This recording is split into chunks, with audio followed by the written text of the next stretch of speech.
I have 100 shares in Royal Dutch Shell and have recently been given the opportunity to buy more.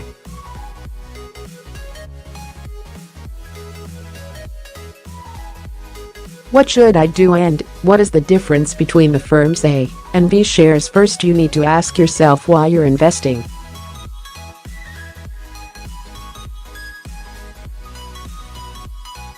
If you're playing around with small sums for fun, you're happy with how the shares have performed, and you are prepared for losses, then investing a little more might be appealing.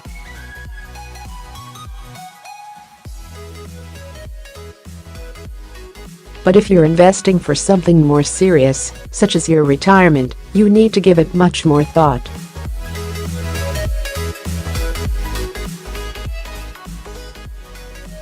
With that in mind, let's look at how your investment has performed. In the past 5 years, Royal Dutch Shell's share price has risen 15.1% to 2,598p.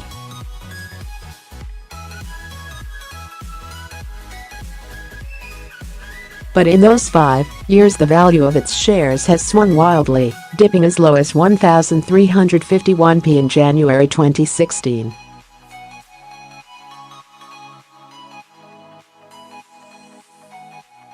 And remember, there is no guarantee Shell's shares will continue to grow in the future.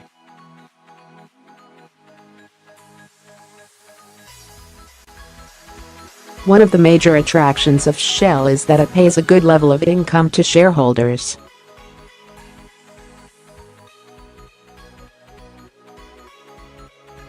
At the moment, it is paying 5.7 pence for every £1 invested. Much of Shell's future success is tied to the price of oil, which plummeted to less than $30 (£22) a barrel in 2016, but has since recovered to nearly $70 (£50.80).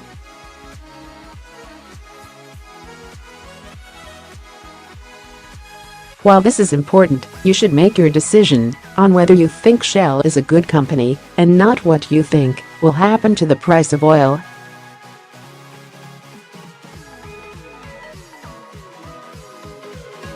Russ Mould, of stockbroker.As, says, basing your decision on the oil price is pointless and dangerous.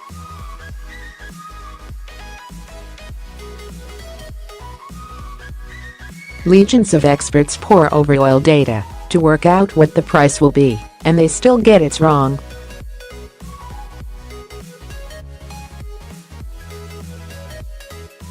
Instead, the key here is to focus on whether you think Shell can sustain long-term dividend payments.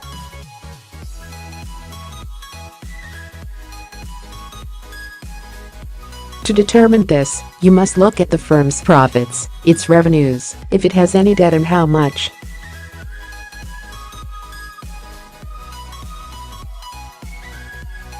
If you're still stuck, you can find what brokers think of companies online. Find a summary of brokers' opinions at Broker Forecasts.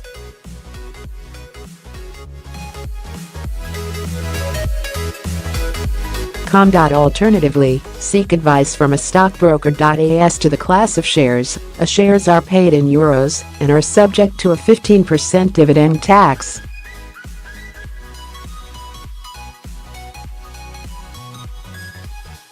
Its B shares, on the other hand, are paid in sterling and not subject to tax, meaning they are more suitable for British investors.